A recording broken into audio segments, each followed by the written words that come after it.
Assalamualaikum warahmatullahi wabarakatuh. Hei kamu. Iya, kamu yang lagi scroll-scroll, nyari tontonan buat nemenin waktu santai kamu. Coba deh berhenti sebentar di sini, karena aku janji cerita yang akan kamu dengar ini beda dari biasanya. Sebelum kita mulai, Bunda doain kamu sehat selalu, hatimu tenang, rezekimu lancar, dan segala yang kamu harapkan segera terwujud. Di sini, kamu nggak cuma sekedar nonton video biasa. Kamu diajak masuk ke dunia cerita yang penuh rasa. Kadang bikin senyum, kadang bikin haru, tapi pasti bikin kamu betah. Jadi, siap? Ambil posisi paling nyaman, rebahan, atau duduk santai. Dan biar aku yang bawa kamu ke dalam kisahnya. Selamat menikmati dan jangan lupa tinggalkan komentar kalau kamu suka. Gadis cantik asal Austria ini lamar kuli pabrik asal Indonesia.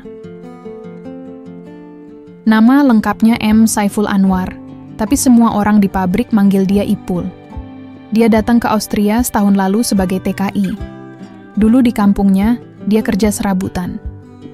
Setelah temannya, Rizal, ngabarin ada lowongan kerja di Linz, sebuah kota tenang di tepi sungai Danube. Ipul langsung daftar dan keterima. Kerja di pabrik logistik memang nggak enak. Gaji pas-pasan, kerjaan berat, dan kadang dapat giliran shift malam. Tapi buat Ipul, hidup di negeri orang ya harus sabar. Yang penting halal dan bisa kirim uang ke emak di kampung. Hari itu, Rizal datang ke kamar kontrakan Ipul sambil bawa kabar. Matanya nyala kayak baru nemu harta karun. Pul, ada cewek cakep banget di sekitaran sini. Namanya Emma. Gue ngeliat dia di story orang. Kayaknya tinggal deket taman di belakang apartemen kita. Ipul yang baru bangun tidur cuma nyengir. Cewek cakep? Yang kayak gimana dulu? Jangan-jangan cakepnya cuma karena pakai filter. Ini asli, Pul. Dia kayak artis luar. Pakai kaos rajut panjang, rambut pirang digulung, jalan bawa anjing kecil. Lo harus lihat sendiri. Ipul males-malesan bangun dan duduk di pinggir ranjang.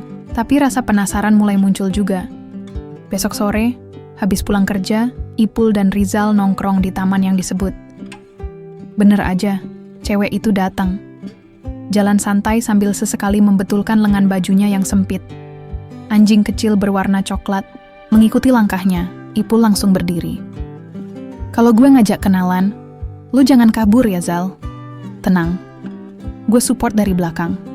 Dengan modal bahasa Inggris terbata dan senyum lebar khas anak kampung, Ipul mendekati Emma. Excuse me, is this your dog? Emma menoleh. Wajahnya cantik tanpa makeup, dan matanya jernih. Yes, this is Bruno. Jawabnya pelan. Ipul langsung melanjutkan. I'm Ipul, from Indonesia. That's my friend Rizal. We work near here. Emma mengangguk. Sopan. I'm Emma. I live around this block. Nice to meet you. Percakapan singkat itu berakhir dengan tukaran akun Instagram. Rizal langsung ngelus dada. Gila, lu lancar banget, Pul. Baru 2 kalimat udah dapet IG. Ipul cuma ketawa. Beberapa hari berikutnya, mereka sering ngobrol lewat DM. Sesekali ketemu di taman. Emma ternyata gadis yang hangat. Dia kerja sebagai asisten perpustakaan di pusat kota, senang baca buku, dan suka jalan-jalan sore. Ipul yang biasa ngobrol soal harga cabai dan biaya kirim barang, jadi mulai belajar topik-topik baru. Literatur, budaya Austria, sampai jenis-jenis keju. 2 bulan kemudian mereka makin akrab. Kadang Emma bawain makanan kecil ke tempat Ipul. Kadang mereka jalan ke pasar lokal atau duduk di kafe kecil pinggir jalan sambil minum coklat panas. Suatu sore, saat salju tipis mulai turun dan orang-orang mulai pakai jaket tebal, Emma mengajak Ipul bicara serius. Pul, aku mau kamu ketemu papa, katanya sambil menggenggam tangan Ipul. Ipul kaget, tapi berusaha tenang. Kamu yakin? Emma mengangguk. Dia keras kepala, tapi aku mau coba. Ipul setuju. Dia tahu resikonya. Tapi dia juga tahu Emma bukan tipe cewek yang main-main. Hari pertemuan pun tiba. Ipul berdiri kikuk di depan rumah besar bergaya klasik, dengan atap tinggi dan jendela lebar. Salju tipis mulai menempel di bahunya. Pintu terbuka. Seorang pria tua berkacamata berdiri di sana. Tegas, dingin, dan tidak tersenyum sama sekali. Emma mengenalkan, "Papa, this is Ipul." Belum sempat Ipul bicara, pria itu memotong, "Out, Papa, please." Aku bilang out. Ipul mundur perlahan. Emma memeluk ayahnya dan mencoba menjelaskan. Tapi sang ayah tak mau dengar.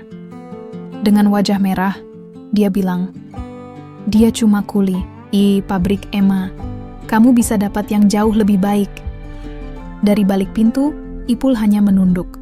Kata-kata itu menusuk. Tapi dia tidak marah. Dia tahu dunia memang belum adil. Malam itu, Emma menangis di kamarnya. Sementara Ipul duduk di depan jendela, kontrakan memandangi salju yang turun pelan-pelan. Sejak malam itu, rumah Emma berubah jadi penjara diam-diam. Ayahnya jadi lebih keras dari biasanya.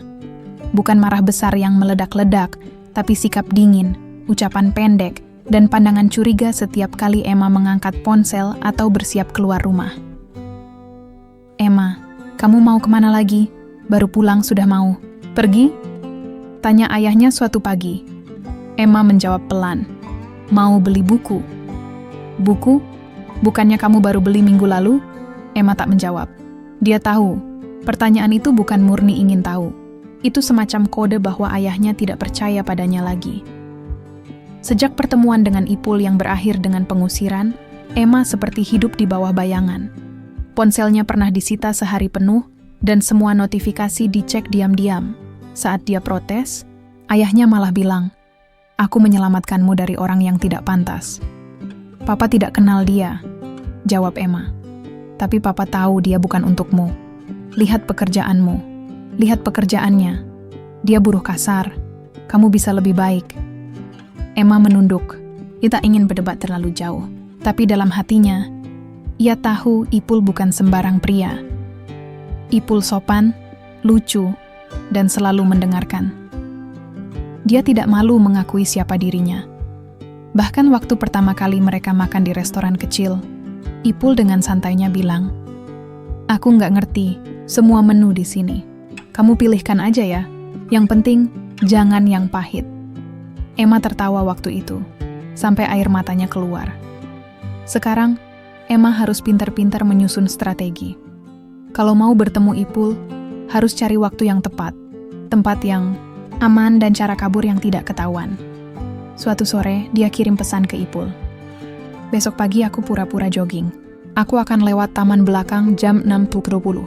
Ipul membalas, "Oke, aku jemput di bangku kayu biasa. Jangan lupa sarapan." Keesokan harinya, Emma mengenakan jaket olahraga dan membawa earphone, seolah-olah hendak lari pagi seperti biasa. Dia turun lewat pintu belakang, menyelinap lewat jalur taman. Udara masih dingin, embun menempel di rerumputan, dan langit masih abu-abu. Ipul sudah duduk di bangku, memakai jaket biru tua dan celana kerja, karena dia harus langsung ke pabrik setelah itu. "Aku cuma punya waktu sebentar," kata Emma. Duduk di sebelahnya. "Gak apa-apa. 5 menit sama kamu lebih baik daripada 1 hari ngangkut dus sendirian," jawab Ipul sambil tersenyum. Emma tertawa. Untuk sesaat, dunia mereka tenang. Tapi tak berlangsung lama. Dari kejauhan, langkah kaki cepat terdengar. Ipul refleks menoleh. Emma langsung berdiri. Ayahnya muncul dari balik pohon, wajahnya tegang dan marah. "Emma," teriaknya. Emma menggenggam tangan Ipul dan berbisik cepat, "Lari!" Ipul tidak banyak tanya. Mereka berdua langsung kabur ke arah jalan kecil di sisi taman. Emma berlari tanpa menoleh, jantungnya berpacu. Salju tipis mulai turun dari langit, menempel di rambut dan jaket mereka. Mereka berlari sampai ke gang sempit yang mengarah ke toko roti tua di pojokan. Di situ mereka berhenti, napas ngos-ngosan. "Kamu gila," kata Ipul sambil terengah. "Enggak, aku cuma sayang kamu," jawab Emma sambil tertawa kecil, meski wajahnya masih pucat. Mereka duduk sebentar di belakang toko roti. Emma memandang Ipul lama. "Papa tidak akan berhenti, tapi aku juga tidak akan menyerah." Ipul mengangguk pelan. "Aku tahu, tapi kamu nggak harus berjuang sendiri." Hari itu mereka berpisah dengan cepat. Ipul harus masuk kerja, Emma harus Kembali sebelum ayahnya sadar dia hilang terlalu lama. Tapi kejadian itu bikin satu hal jadi jelas buat mereka berdua. Ini bukan cuma soal cinta biasa. Ini soal keberanian. Tentang memperjuangkan sesuatu yang benar menurut hati, walaupun orang lain belum bisa menerimanya. Pagi itu, pabrik logistik tempat Ipul bekerja seperti biasa. Udara di luar dingin, salju masih menggantung di atap-atap bangunan. Di dalam gudang, suara forklift menderu, suara sepatu kerja beradu dengan lantai semen, dan bau oli tipis memenuhi udara. Ipul datang sedikit lebih pagi. Jaketnya penuh bercak, putih salju, tapi wajahnya masih menyisakan senyum dari pertemuan diam-diam dengan Emma kemarin. Ia menyapa beberapa rekan kerja sambil lalu dan segera menuju tempat kerjanya. Bagian pengangkutan barang masuk.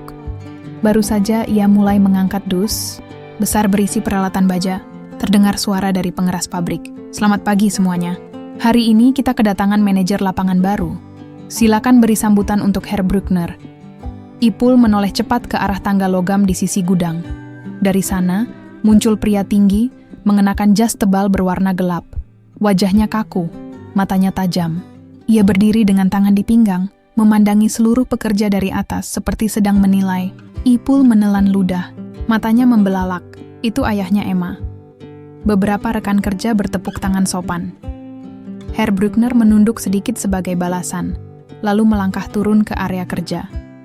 Supervisor memperkenalkannya secara singkat, lalu mulai mengarahkan tur keliling area pabrik. Ipul segera menunduk, membalik badan, dan pura-pura sibuk menyusun dus. Keringat dingin langsung muncul, padahal udara dingin masih menggigit. Gila, dia bosku sekarang. Gumamnya pelan. Harinya berubah total.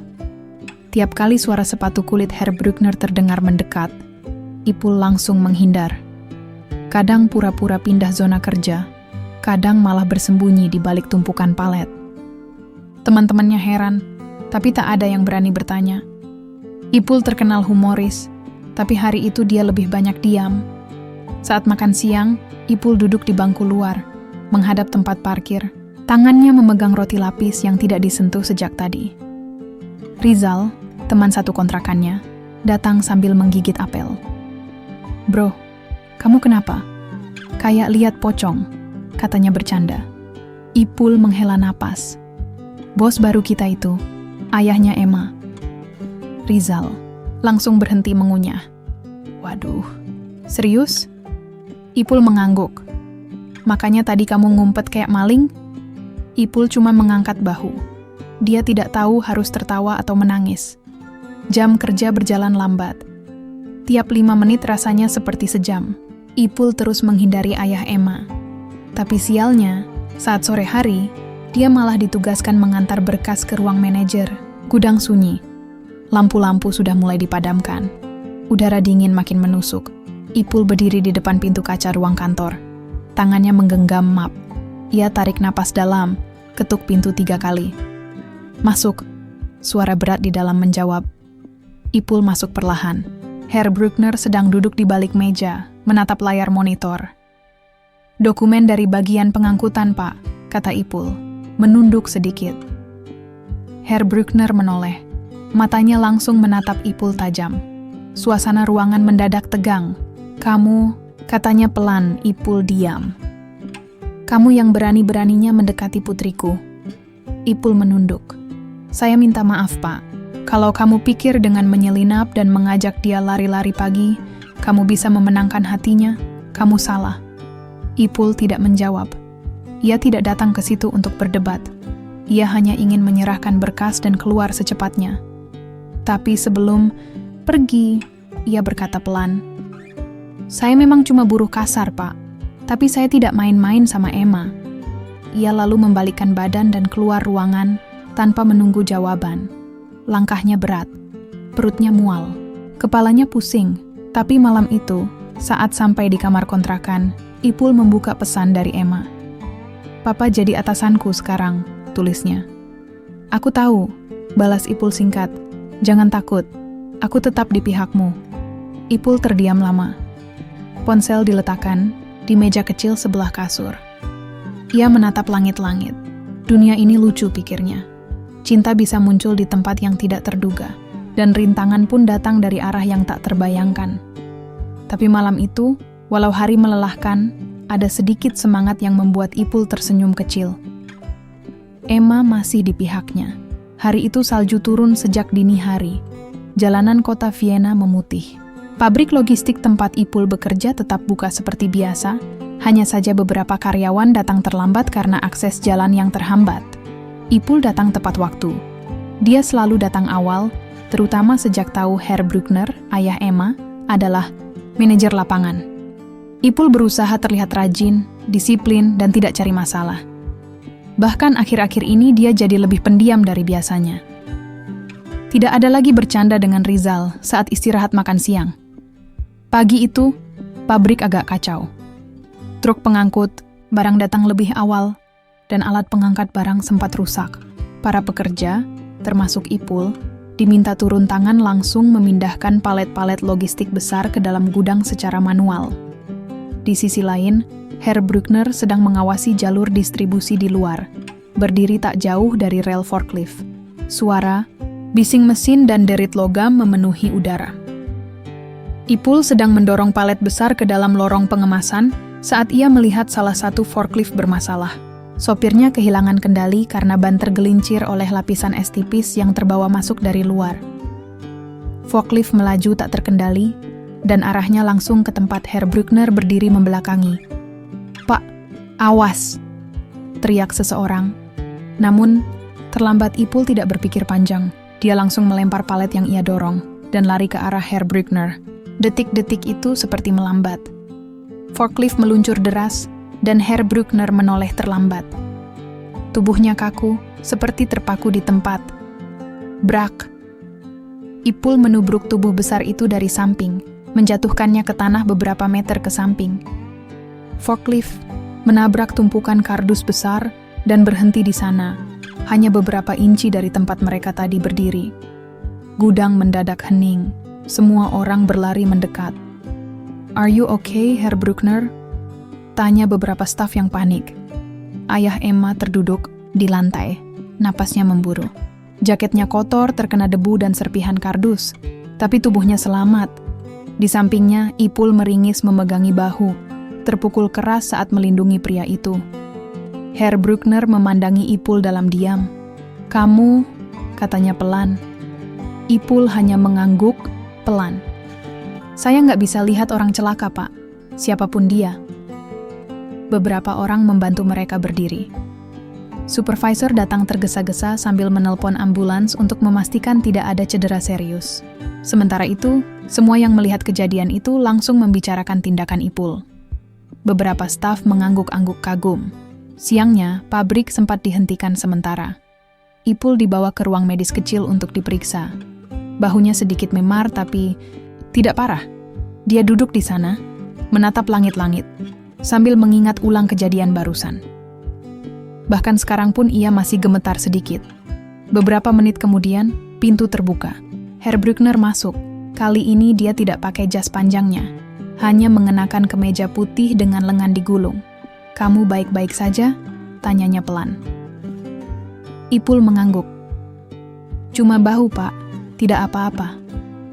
Herr Bruckner duduk di kursi seberang. Lama mereka diam. Suasana hening. Hanya terdengar suara detak jam dinding. "Aku tidak tahu harus bilang apa," katanya. "Kalau bukan karena kamu, aku mungkin sudah tergeletak di rumah sakit sekarang." Ipul menunduk. "Saya hanya melakukan yang bisa saya lakukan." "Tapi, kenapa?" tanya Herr Bruckner. Ipul mengangkat kepalanya. "Karena saya manusia, Pak. Dan Bapak juga manusia. Siapapun yang ada di posisi itu, pasti akan saya tolong." Herr Bruckner menghela napas panjang. Wajahnya berubah. Tidak lagi kaku dan tajam seperti biasanya. Ada sedikit kelelahan, tapi juga rasa hormat yang perlahan muncul di matanya. "Emma cerita tentang kamu," katanya tiba-tiba. Ipul terdiam. "Dia bilang kamu bukan siapa-siapa, bukan anak orang kaya, cuma kuli biasa. Tapi dia juga bilang, kamu selalu menghargainya, tidak pernah memaksanya, tidak pernah menuntut apa-apa." Ipul menunduk lagi. Herr Bruckner berdiri.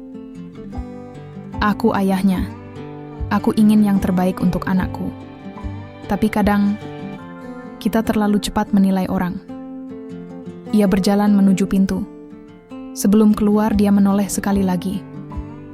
Terima kasih, Ipul. Pintu tertutup. Ipul duduk membeku. Kata-kata itu masih terngiang-ngiang di kepalanya. Ia tidak tahu apakah itu artinya dia diterima. Tapi satu hal pasti, tadi bukan hari biasa. Hari itu, sesuatu telah berubah. Malamnya, Emma mengirim pesan. Papa, cerita soal kejadian hari ini. Dia kelihatan berbeda, lebih tenang. Ipul tersenyum kecil. Aku nggak nyangka bisa sedekat itu sama bahu orang penting. Emma membalas dengan emoji tertawa dan satu kalimat pendek. Kamu sudah mulai masuk hatinya. 3 hari setelah kejadian di pabrik, suasana berubah. Ipul mulai merasa tidak lagi seperti bayangan yang dihindari. Beberapa staf memperlakukannya dengan lebih hangat. Bahkan supervisornya sempat menepuk bahunya dan bilang, "Kamu bikin kami bangga." Namun yang paling mengejutkan adalah ajakan makan siang itu. Emma mengirim pesan pagi-pagi. Papa ingin kamu datang ke rumah. Dia bilang hanya ngobrol biasa. Ipul sempat bengong beberapa menit di ranjang. Ia kira itu hanya gurauan. Tapi setelah Emma mengirim ulang pesan yang sama, plus alamat lengkap dan jamnya, Ipul mulai gelisah.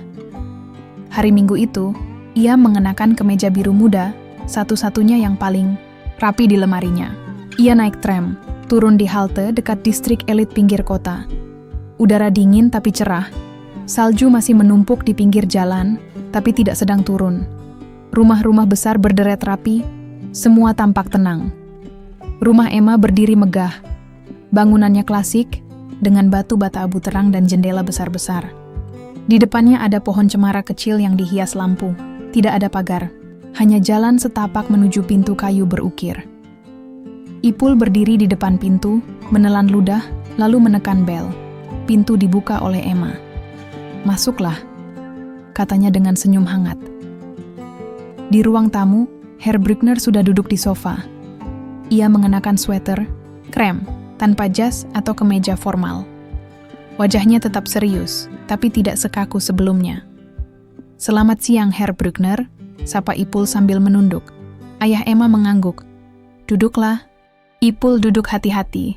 Emma pamit ke dapur. Suasana sedikit canggung, tapi tidak menegangkan. Saya dengar bahumu sudah membaik, kata Herr Bruckner membuka pembicaraan. Sudah, Pak. Tidak terlalu sakit lagi. Bagus.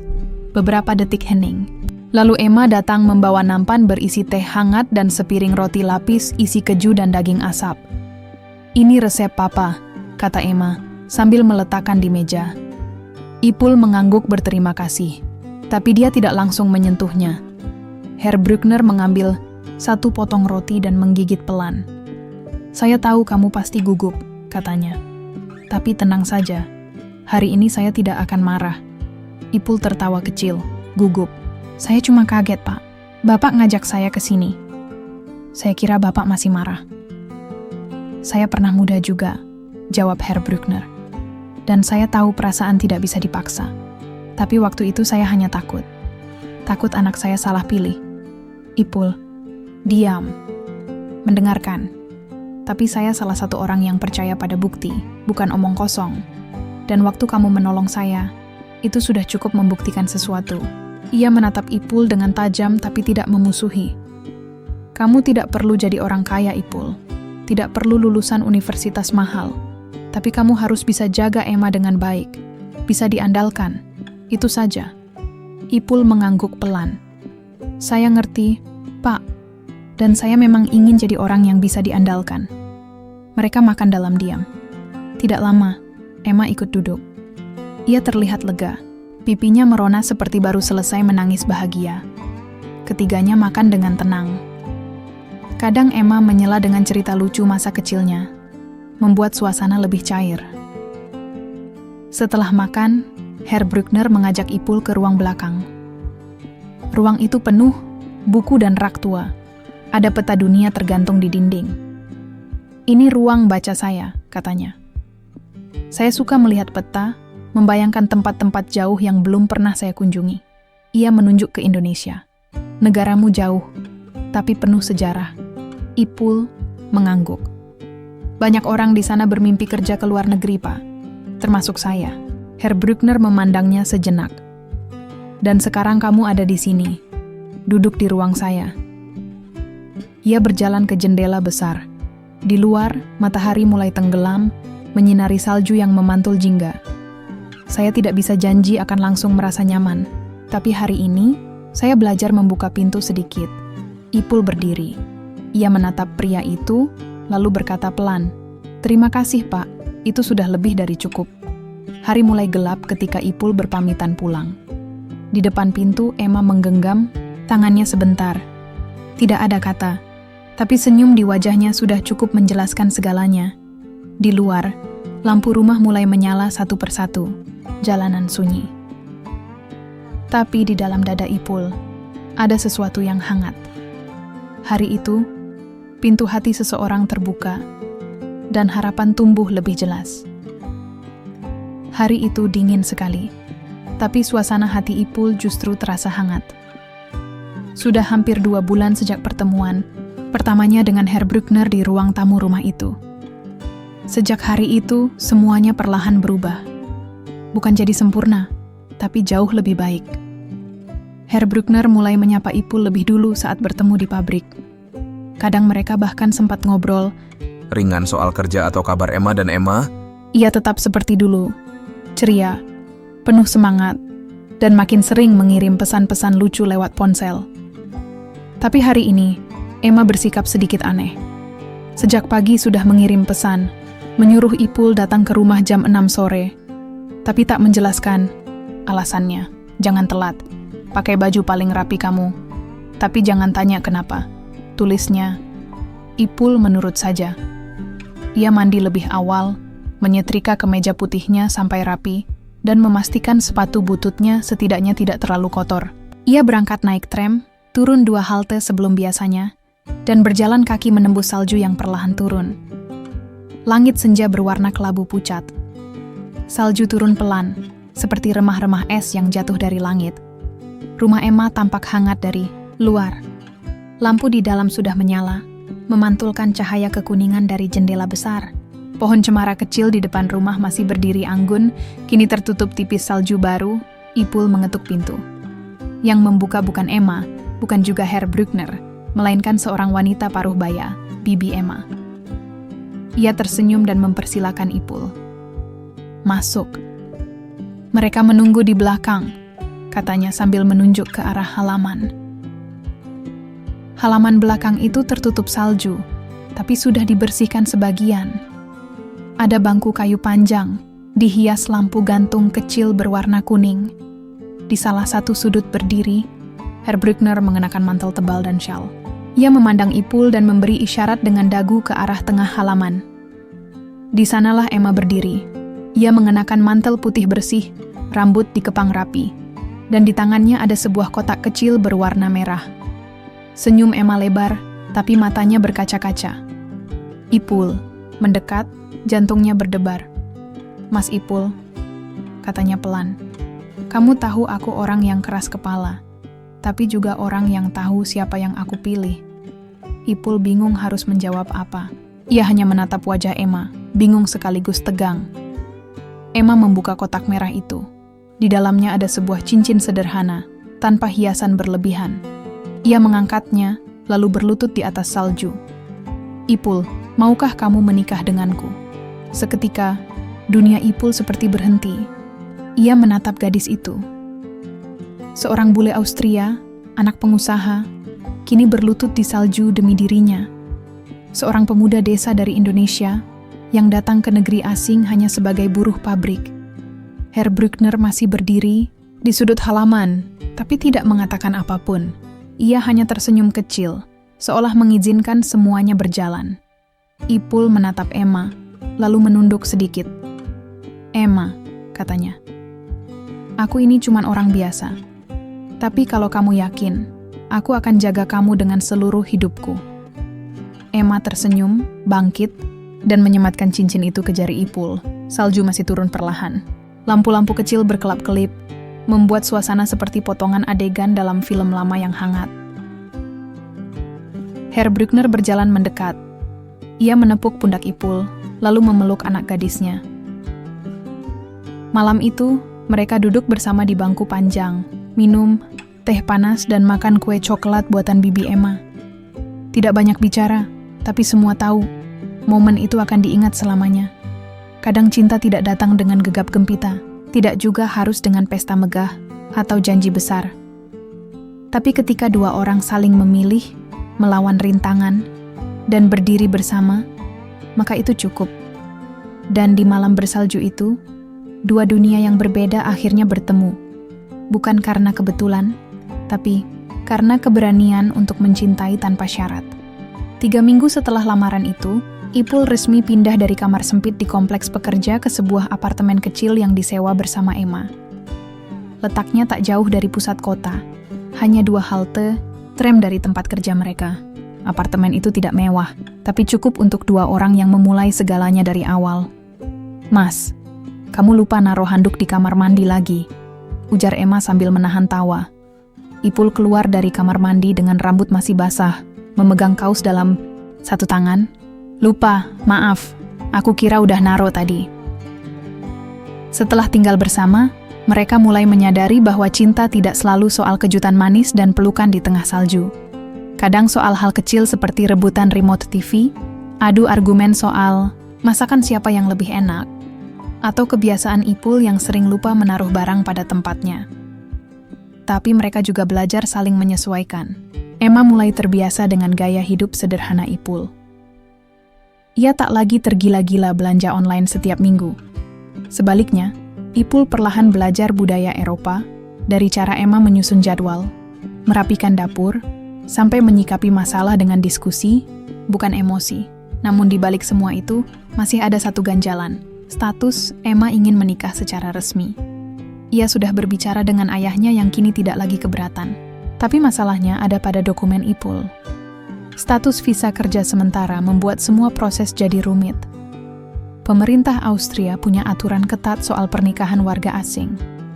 Mereka harus membuktikan bahwa hubungan itu bukan pernikahan untuk visa.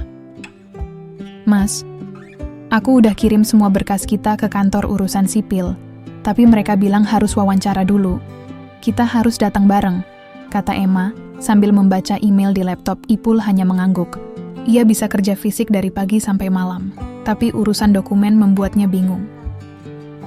Semua ditulis dalam bahasa Jerman, dan meskipun sudah sedikit mengerti, ia tetap kesulitan. Hari wawancara tiba. Mereka duduk di ruangan kecil berlampu putih, berhadapan dengan 2 petugas. "Sejak kapan kalian kenal? Bagaimana kalian berkomunikasi sehari-hari? Pernah berlibur bersama?" Pertanyaan-pertanyaan itu datang bertubi-tubi. Ipul menjawab dengan bahasa Jerman seadanya. Emma kadang menerjemahkan. Petugas mencatat semuanya, ekspresi wajah mereka datar, sulit ditebak. Keluar dari kantor itu, Emma menggandeng tangan Ipul erat-erat. "Mereka anggap ini main-main," katanya kesal. Ipul menatap jalanan di depannya. Orang-orang lalu lalang, salju mulai turun lagi. Tapi kali ini tidak seindah dulu. "Biarkan mereka lihat sendiri, Ma. Kita buktikan aja pelan-pelan." Hari-hari berikutnya, mereka tetap bekerja seperti biasa. Ipul masuk pagi, pulang malam. Emma kadang lembur di toko tempatnya magang. Namun mereka selalu menyempatkan waktu makan malam bersama, meskipun hanya dengan sup kalengan dan roti. Suatu malam, Emma pulang lebih dulu. Di meja makan, ia menemukan secarik kertas dengan tulisan tangan Ipul. "Ma, maaf aku belum bisa jadi laki-laki sempurna, tapi aku janji, aku akan jadi laki-laki yang selalu ada. Suatu hari nanti, aku akan antar kamu pulang ke Indonesia. Biar kamu tahu dari mana aku berasal. Aku bukan siapa-siapa di sini, tapi kamu bikin aku merasa cukup." Emma membaca pelan-pelan, lalu tersenyum. Di luar, salju masih turun. Tapi kali ini, hatinya tidak menggigil. pernikahan mungkin masih jauh. Tapi mereka berdua tahu, mereka tidak sedang hidup di negeri dongeng. Mereka hidup di dunia nyata, tempat cinta harus diperjuangkan dengan kerja keras, bukan sekadar kata manis. Dan mereka siap menjalaninya bersama. Hari itu Emma menemukan Ipul duduk di balkon, membolak-balik sebuah amplop coklat lusuh. Tangannya gemetar, matanya berkaca-kaca. Udara sore Vienna dingin, tapi bukan itu yang membuat napas Ipul terasa berat. "Mas, kamu kenapa?" tanya Emma pelan, duduk di sebelahnya. Ipul menyerahkan surat itu tanpa banyak bicara. Tulisannya tangan, dengan bahasa Indonesia yang rapi tapi tua. Surat dari kampung. Dari ibunya. Emma membaca pelan-pelan, dibantu Ipul yang menerjemahkan. Isinya singkat tapi menghantam tepat di dada. "Ipul, ibu dengar kamu kerja keras di negeri orang. Ibu bangga. Tapi kalau kamu bisa, pulanglah barang sebentar. Bapak kamu sudah mulai sering sakit. Rumah kita tak berubah, tapi kosong. Kamu anak satu-satunya, Pul. Kalau bisa, bawalah perempuan itu ke sini. Kami ingin mengenalnya." Lama mereka diam. Emma hanya memegang lengan Ipul, membiarkan waktu berjalan tanpa suara. Ia tahu, hubungan mereka selama ini seperti berlari ke depan, tapi surat itu mengingatkan bahwa ada akar yang tertinggal di belakang. 2 minggu kemudian, mereka sudah di pesawat. Emma tampak gugup, memakai sweater rajut kesayangannya dan celana jeans hitam. Ini pertama kalinya dia keluar dari Eropa. Ipul, meski tampak lebih tenang, juga tak bisa menyembunyikan kecemasannya. "Mas, orang tuamu, mereka bisa terima aku?" tanya Emma di tengah perjalanan. Ipul tidak langsung menjawab. "Aku nggak tahu, tapi mereka orang baik. Kamu juga orang baik. Aku yakin lama-lama mereka ngerti." Mereka tiba di kampung halaman Ipul, sebuah desa kecil di pinggiran Jawa Tengah. Jalanannya sempit, dipenuhi pohon pisang dan suara ayam. Udara panas dan lembab, jauh berbeda dari udara salju Austria. Emma memandang sekeliling dengan penuh rasa ingin tahu. Wajah-wajah yang tersenyum ramah, anak-anak yang berlari tanpa alas kaki, dan suara gamelan dari kejauhan. Semua terasa asing, tapi bukan menakutkan. Rumah keluarga Ipul sangat sederhana. Dindingnya dari kayu tua, halaman depan dipenuhi tanaman obat dan pohon mangga. Saat mereka masuk, seorang ibu tua langsung memeluk Ipul erat, tanpa bicara, hanya menangis pelan. Emma berdiri kikuk, tapi tak lama ibu Ipul menatapnya, lalu menarik tangannya lembut. "Kamu Emma?" tanyanya dengan aksen Jawa yang kental. "Iya Bu," jawab Emma dengan pelan, terbata-bata. Ibu Ipul mengangguk. "Sini, duduk.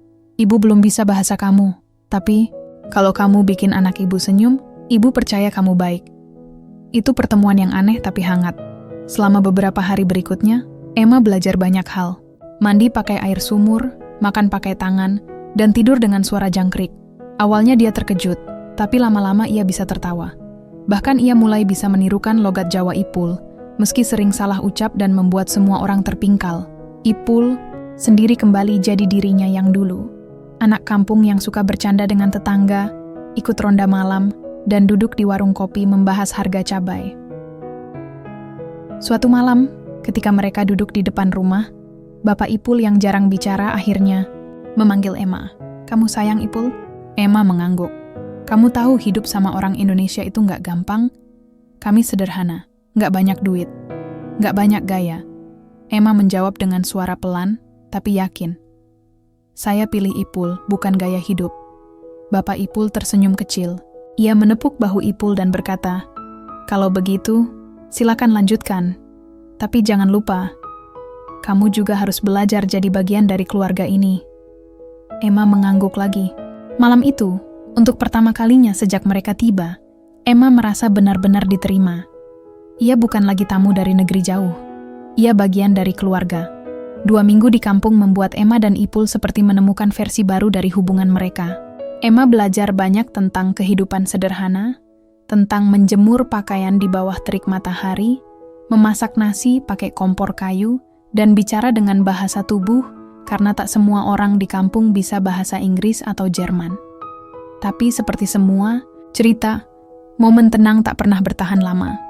Pagi itu, Ipul menerima telepon dari kawannya di Austria, Rizal. "Pul, kau kapan balik? Ada kabar penting. Aku masih di kampung. Kenapa? Kau ingat atasan yang dulu suka sok galak itu, Herr Dietmar? Dia udah pensiun. Dan ini dia, bos barunya, ayahnya Emma." Ipul terdiam. "Serius, Jal? Serius? Dia sekarang punya posisi tinggi di pabrik. Banyak pekerja asing mulai khawatir, karena katanya dia keras banget." Ipul menghela napas panjang setelah menutup telepon. Emma yang dari tadi mendengarkan, langsung duduk di sampingnya. "Mas, itu artinya kamu kerja langsung di bawah Papa?" "Iya. Dan itu artinya aku harus balik sebelum ada alasan dia memecat aku." Emma menggigit bibir. "Kalau begitu, kita pulang besok. Aku ikut." Keesokan harinya, mereka pamit dari kampung dengan berat hati. Ibu Ipul sempat memeluk Emma erat-erat, memberinya bungkusan kain batik dan sebotol minyak kayu putih. "Buat kalau masuk angin di sana," katanya sambil tersenyum. Perjalanan kembali ke Austria tidak banyak bicara. Pikiran mereka penuh, terutama Ipul. Selama ini, dia menghindari ayah Emma. Tapi sekarang, dia tidak punya pilihan selain menghadapi kenyataan. Setibanya di Vienna, udara dingin menyambut mereka. Salju belum turun, tapi hawa menusuk mulai terasa. Emma langsung menggigil meski sudah memakai sweater rajut favoritnya. Ipul kembali bekerja 2 hari kemudian. Ia menyelinap masuk pabrik dari pintu belakang, mencoba menghindari perhatian. Tapi hari itu berbeda. Setiap gerak-geriknya seperti diawasi. Saat makan siang, ia duduk sendirian di pojokan ruang makan pekerja. Beberapa temannya menghindari duduk di dekatnya. Mungkin takut ikut terseret masalah. Tiba-tiba, seseorang berdiri di belakangnya. "Kamu pikir aku tidak tahu kamu sudah kembali?" Suara itu berat, dingin, dan sangat familiar. Ipul perlahan menoleh. Benar saja. Herr Braun, ayah Emma, berdiri, sambil menatap tajam. Ipul berdiri kaku. "Maaf Tuan, saya simpan maafmu, kau pekerja, aku atasanmu sekarang. Kita tidak usah bicara urusan pribadi di tempat kerja. Tapi dengar baik-baik. Satu kesalahan kecil, dan kamu keluar dari sini." Ipul menunduk.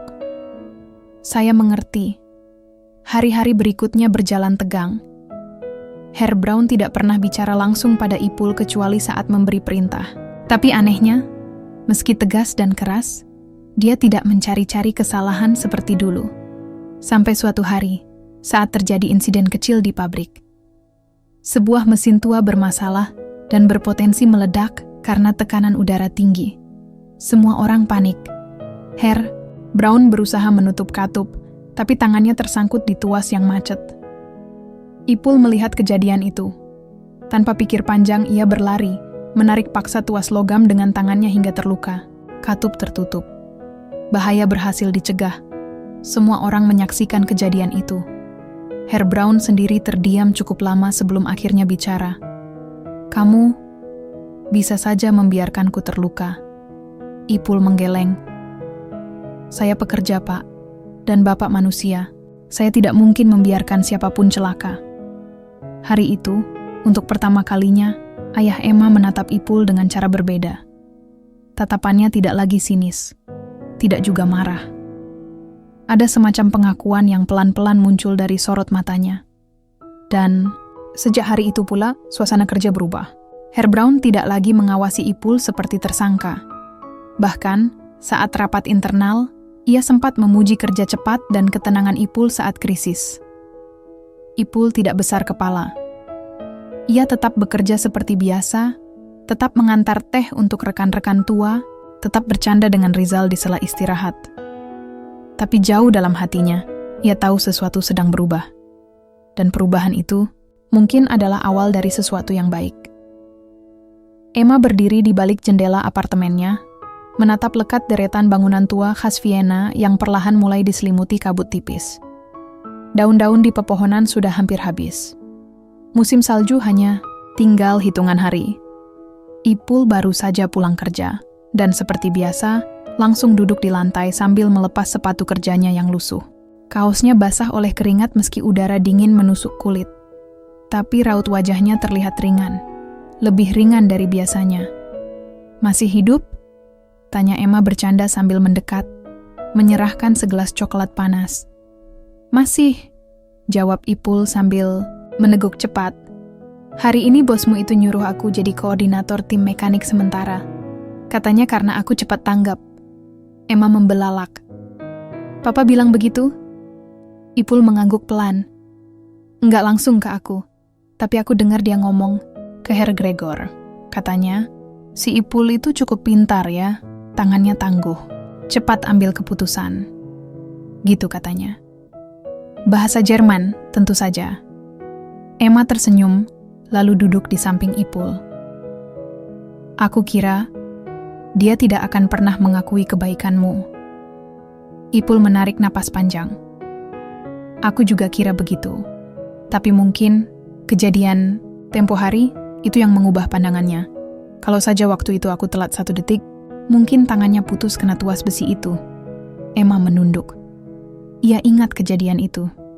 Ia tahu betapa kerasnya ayahnya terhadap pekerja, apalagi terhadap pria asing yang mencoba mendekati putrinya. Tapi semua berubah sejak peristiwa itu. Meskipun sang ayah belum mengucapkan permintaan maaf secara langsung, namun gesturnya sudah cukup jelas. 3 hari lalu, Herr Braun datang ke apartemen mereka, berdiri canggung di depan pintu dengan membawa sekotak apfelstrudel hangat. "Ini buat kalian," katanya pendek. Emma yang menjawab pintu hanya bisa melongo. Ayahnya tidak pernah sekalipun datang ke apartemennya sejak ia pindah dari rumah. Bahkan waktu ulang tahunnya pun, sang ayah hanya mengirim pesan pendek lewat ponsel Ipul yang keluar dari kamar sambil memakai kaos lusuh sempat membeku melihat kedatangan orang tua itu. Tapi Herr Braun hanya berkata, "Boleh saya duduk sebentar?" Dan selama 20 menit mereka duduk bersama. Tidak banyak obrolan. Hanya suara sendok bertemu piring dan beberapa komentar singkat tentang cuaca. Tapi kehadiran itu lebih dari cukup, setidaknya bagi Emma. "Mas," kata Emma tiba-tiba, "kalau papa terus berubah begini, kamu akan tetap kerja di sana?" Ipul tertawa kecil.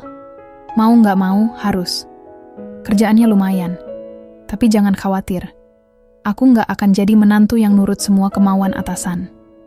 Kalau dia mulai rewel, aku pulang kampung, panen rambutan."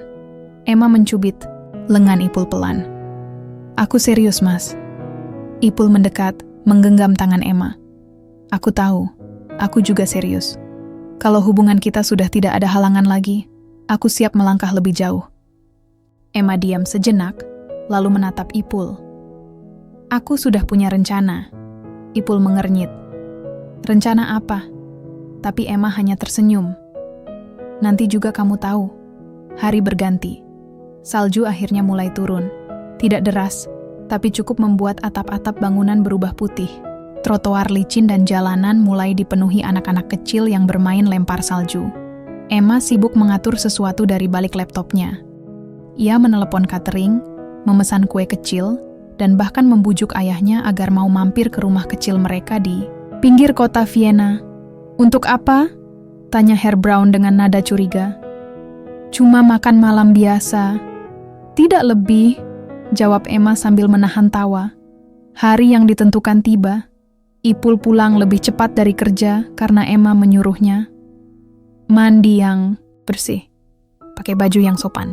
Jangan kaos oblong yang ada lubangnya itu," kata Emma sambil menutup pintu kamar mandi. Ipul menurut. Meski heran, tapi dia tak banyak bertanya.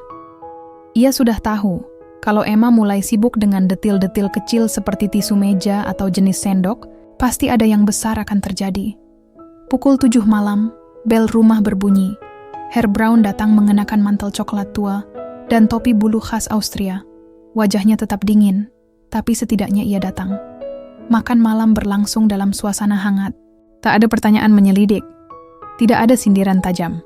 Hanya obrolan ringan, Dan sesekali Herr Braun mengangguk kecil ketika Ipul menjelaskan tentang perubahan sistem kerja di bagian mesin. Lalu, setelah mereka menghabiskan dessert, Emma berdiri. "Aku mau bilang sesuatu," katanya dengan suara mantap Ipul. Dan ayahnya menoleh bersamaan. Emma mengambil kotak kecil dari balik kursinya, membuka tutupnya, dan di dalamnya ada cincin perak sederhana. "Mas Ipul," katanya sambil berlutut, "aku tidak tahu apakah kamu siap. Tapi aku tahu aku sudah siap. Maukah kamu menikah denganku?" Suasana langsung hening. Bahkan jam dinding pun seperti berhenti berdetak. Ipul menatap Emma lama. Air matanya mengambang tapi tidak jatuh. Lalu ia tersenyum, mengangguk cepat. "Mau. 1000 kali pun aku mau." Herr Braun duduk diam, lalu tanpa ekspresi, berkata pelan, "Kalau kalian bahagia, aku tak akan melarang." Itu saja. Tapi cukup membuat Emma langsung memeluk ayahnya. Ipul berdiri, memeluk Emma dari belakang, dan saat itulah, dari jendela, butiran, salju turun pelan-pelan, menyapu atap rumah, menyelimuti pohon di halaman, dan menutup semua jejak pertentangan masa lalu. Malam itu, tak ada suara keras. Hanya tawa pelan, gelak ringan, dan lampu-lampu hangat rumah kecil yang menyala sepanjang malam. Pagi itu, Vienna berselimut putih bersih. Salju turun sejak tengah malam dan masih terus turun perlahan. Jalanan sunyi. Hanya sesekali terdengar suara langkah kaki tergesa dari orang-orang yang masih harus bekerja, meski hari itu adalah hari Minggu. Tapi di sebuah gereja kecil di pinggiran kota, suasana justru berbeda. Lampu-lampu gantung menyala hangat, bunga putih menghiasi bangku dan altar. Bukan pesta besar. Tak ada undangan dari kalangan bangsawan. Tak ada gaun pengantin megah. Tapi ada senyuman tulus, ada tatapan penuh arti, dan ada 2 orang yang berdiri bersebelahan dengan tangan saling menggenggam erat. Emma mengenakan gaun putih sederhana tanpa rendah berlebihan. Rambutnya disanggul setengah, sisanya dibiarkan jatuh di bahu. Matanya memerah karena semalam tidak bisa tidur. Tapi wajahnya bersinar. Ipul berdiri kaku di sampingnya. Kemeja putih dan jas hitam pinjaman. Sepatu yang mengkilat karena semalam disemir dengan serius. Tangannya dingin, tapi bukan karena udara. Ia gugup, tapi juga bahagia. Di bangku depan, Herr Braun duduk tenang. Jas abu-abu tua, dasi merah marun. Tidak banyak senyum, tapi setiap orang tahu. Jika seorang ayah datang ke pernikahan anaknya tepat waktu dan duduk di kursi terdepan, maka itu sudah cukup mewakili sebuah restu. Upacara dimulai. Pendeta berbicara dalam bahasa Jerman pelan dan khidmat. Ipul memahami sebagian, tapi tatapan Emma cukup menjelaskan maksud setiap kata. Saat pendeta berkata, "Maukah kamu menerima Emma sebagai istrimu, dalam suka dan duka, dalam kaya dan miskin, hingga maut memisahkan?" Ipul menjawab tanpa ragu, "Ya, saya mau." Begitu juga saat giliran Emma. Ia menjawab dengan mata berkaca, "Ich will." Aku mau. Tepuk tangan menggema di dalam gereja kecil itu. Tidak meriah, tapi hangat. Ada Rizal, sahabat Ipul yang pertama kali memperlihatkan akun sosial media Emma 2 tahun lalu. Ada beberapa teman kerja pabrik. Bahkan ada Tante Erna, tetangga sebelah yang kerap mengantar kue dan tahu tentang kisah mereka sejak awal. Usai upacara, mereka tidak menggelar pesta besar. Hanya makan malam kecil di rumah yang mereka sewa bersama. Ruang tamunya penuh lilin kecil dan aroma kue keju. Herr Braun duduk di meja, memegang gelas anggur, lalu berkata, "Saya pernah berpikir anak saya akan menikah dengan orang yang mirip saya. Tegas, disiplin, Jerman atau Austria." Ia berhenti sebentar, menatap Ipul. "Tapi ternyata saya salah. Karena anak saya tidak butuh seseorang yang mirip saya. Ia butuh seseorang yang bisa membuatnya tertawa, menenangkan pikirannya, dan melindunginya saat saya tak ada. Dan pria itu ternyata kamu." Ipul hanya bisa menunduk, sementara Emma menggenggam tangannya erat. Beberapa bulan setelah pernikahan, musim semi datang. Salju mencair, bunga mulai bermekaran di taman kota. Ipul masih bekerja di pabrik, tapi sekarang sebagai supervisor. Bukan karena menantu bos, tapi karena memang ia menunjukkan kemampuan. Disiplin, sigap, dan tidak neko-neko Emma membuka usaha kecil di rumah. Ia membuat roti dan kue, menjualnya secara daring. Beberapa kafe lokal mulai memesan tetap. Aku tidak mau jadi istri yang cuma duduk dan mengandalkan gaji suami, katanya waktu itu, membuat Ipul tertawa kecil. Kadang mereka berjalan ke taman, duduk berdua sambil makan es krim meski angin masih dingin. Kadang mereka hanya berdua di rumah, membahas rencana menabung untuk pulang ke Indonesia suatu hari. Ipul ingin membawa Emma ke kampung halamannya, memperlihatkan sawah, sungai kecil, dan pohon rambutan yang ia tanam waktu remaja. Tapi jangan bawa aku kalau musim hujan ya, kata Emma waktu itu. Aku takut lintah. Mereka tertawa bersama. Setahun kemudian rumah kecil itu terasa lebih hangat. Tidak hanya karena perabot baru atau cat tembok yang diperbarui, tapi karena ada suara baru. Suara tangisan bayi laki-laki yang lahir pada musim gugur. Mereka menamainya Adam Prabowo Brown, gabungan dari nama Jerman dan Indonesia. Nama yang menyatukan dua dunia, dua latar belakang, dua budaya. Saat Herr Brown pertama kali menggendong cucunya, ia tidak berkata apa-apa. Tapi air matanya menetes perlahan, dan Ipul tahu ia sudah diterima sepenuhnya. Tidak sebagai pekerja pabrik, bukan hanya sebagai suami Emma, tapi sebagai bagian dari keluarga. Malam-malam di rumah itu kini tak pernah sepi. Kadang terdengar suara bayi menangis. Kadang suara Emma menyanyi kecil saat menidurkannya. Kadang suara Ipul mencoba menenangkan Adam dengan logat Jawa yang kental. Dan dari luar jendela, lampu-lampu kecil rumah itu selalu menyala hangat. Sehangat hati dua orang yang pernah dikejar oleh perbedaan, tapi kini tinggal dalam rumah yang sama, di kota yang jauh dari kampung halaman, dengan cinta yang tidak lagi ditolak siapapun. Musim panas di Indonesia selalu membuat Ipul rindu. Udara lembab, suara jangkrik, aroma tanah yang hangus disiram hujan. Semuanya seperti potongan kenangan yang terus mengendap dalam ingatan. Setelah hampir 4 tahun tinggal di Austria, akhirnya, ia dan Emma pulang ke kampung halamannya di Jawa Tengah, membawa serta Adam, yang kini berusia 3 tahun. Mereka tiba di bandara pagi hari. Adam tertidur di gendongan Emma, kepalanya menyandar di bahu sang ibu. Ipul menarik koper besar dan menahan senyumnya sejak menginjakkan kaki di tanah kelahiran. Ia sempat ragu, apakah desanya masih seperti dulu? Apakah warga sekitar bisa menerima Emma dan Adam? Tapi Emma selalu bilang, kalau kamu bisa bertahan dengan dinginnya Vienna demi aku, sekarang giliranku menemanimu ke tempat yang paling berarti buatmu. Mobil sewaan membawa mereka menyusuri jalan desa. Pemandangan sawah hijau membentang, udara penuh bau rumput basah. Anak-anak kecil berlari di pinggir jalan sambil meneriakkan bule, bule. Emma tertawa kecil. Mereka lucu sekali. Ipul melambaikan tangan. Dulu aku seperti mereka, lari-lari sambil teriak-teriak waktu ada turis lewat. Rumah orang tua Ipul sudah direnovasi. Meski tidak megah, kini ada teras luas, kamar mandi bersih, dan tempat tidur yang nyaman. Ibunya, yang dulu hanya melihat Emma lewat panggilan video, kini menangis sambil memeluk menantunya erat-erat. Adam digendong langsung, dan si kecil itu tidak menangis, malah mencubit pipi neneknya pelan. Hari-hari di desa berjalan pelan tapi hangat. Emma belajar memasak tempe goreng dan sayur lodeh. Kadang gagal, kadang keasinan, tapi selalu membuat semua orang tertawa. Ia juga belajar naik motor bebek, walau awalnya sempat hampir menabrak kandang ayam tetangga. Ipul membantu ayahnya mengurus kebun. Ia juga mulai mengajar bahasa Jerman dasar di balai desa bagi para pemuda yang ingin bekerja di luar negeri. Ia tak ingin mereka pergi tanpa bekal, seperti dulu saat ia berangkat sebagai TKI bermodal nekat. Kalau dulu aku tahu sedikit aja bahasa Jerman, katanya kepada murid-muridnya. Mungkin aku nggak perlu setahun kerja bisu. Adam cepat akrab dengan alam. Ia bermain lumpur, mengejar ayam, bahkan bisa tidur siang di tikar tanpa AC. Kadang Emma menatap anaknya bermain sambil tersenyum.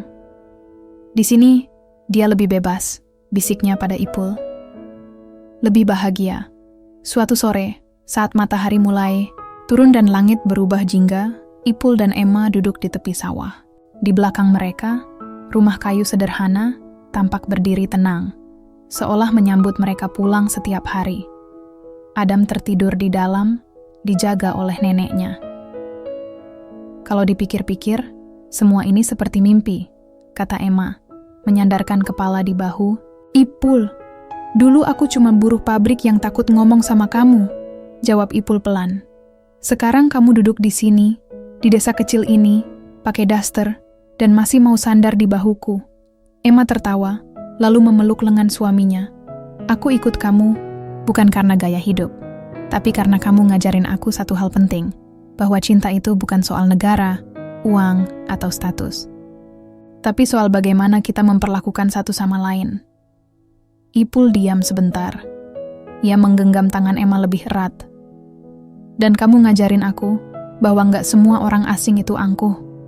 Kamu bahkan lebih sabar dari banyak orang sini. Mereka duduk, lama, menyaksikan matahari perlahan tenggelam. Di kejauhan, suara azan maghrib menggema dari masjid kecil.